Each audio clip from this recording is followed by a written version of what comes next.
Komunikasi merupakan tunjang dalam menzahirkan sesuatu makna.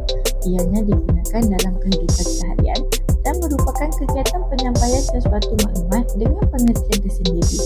Menurut Dr. H. Abdullah Sharif, komunikasi merupakan pembahagian maklumat di antara dua individu atau lebih untuk mencapai pemahaman yang sama.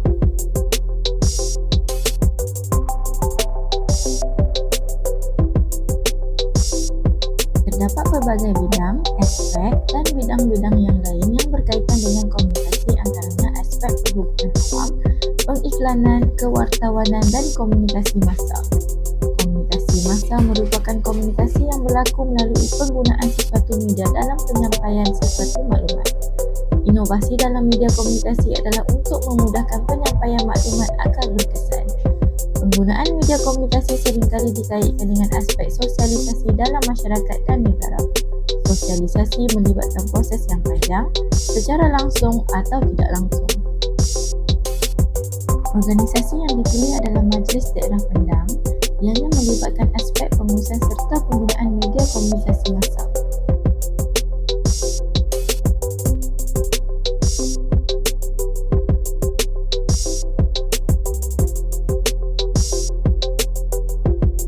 Komunikasi massa dalam organisasi merupakan proses yang menggunakan pesanan dan menyebarkannya secara luas, secara terus-menerus dan menciptakan makna yang diharapkan dapat mempengaruhi khalayak yang besar dan berbeza dengan pelbagai cara. Salah satu aspek utama yang perlu difahami oleh organisasi ialah pemahaman yang mendalam tentang khalayak mereka, pelanggan dan juga masyarakat. Ianya mengambil kira faktor seperti budaya, bahasa, pilihan media dan tahap kefahaman.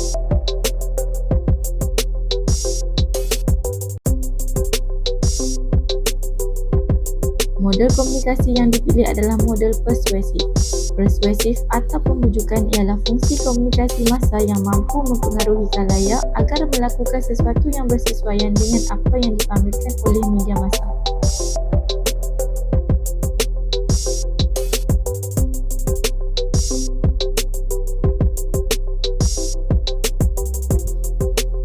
Apabila dilihat pada organisasi yang dipilih, sememangnya berlaku ketidakjelasan kerja dalam aspek pengurusan. Dua aspek telah diambil kira berkaitan dengan model persuasif dan penggunaan teknologi komunikasi. Perlu untuk organisasi memahami matlamat yang berbeza yang dimiliki orang dan menyesuaikan mesej agar sepadan. Ianya dilihat dalam aspek jantina, ciri demokrasi, tahap pekerjaan, gaya hidup dan etnik.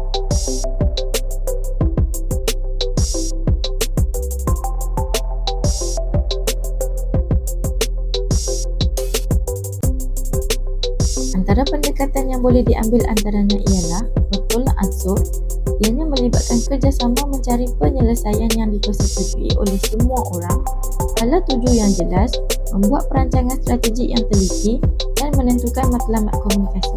Pasukan komunikasi yang terlatih, mereka perlu bekerjasama dalam merancang dan melaksanakan strategi yang sesuai.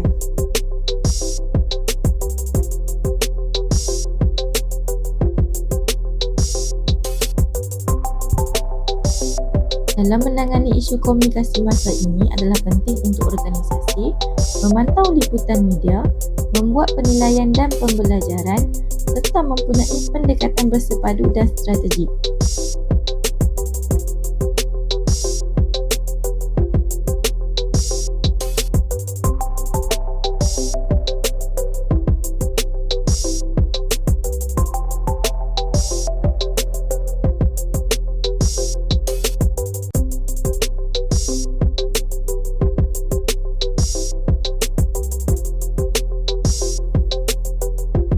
Antara cadangan khusus yang boleh dijalankan adalah menjalankan analisis menyeluruh terhadap konflik dan isu komunikasi massa yang dihadapi oleh organisasi, wujudkan komunikasi terbuka dan telus serta menyampaikan maklumat secara jujur dan tepat kepada semua pihak yang berkaitan, memilih mesej yang betul untuk disampaikan, mengelakkan maklumat yang samar-samar atau mengelirukan, pemilihan media yang sesuai untuk penyampaian mesej, melibatkan pihak yang terlibat dalam isu konflik.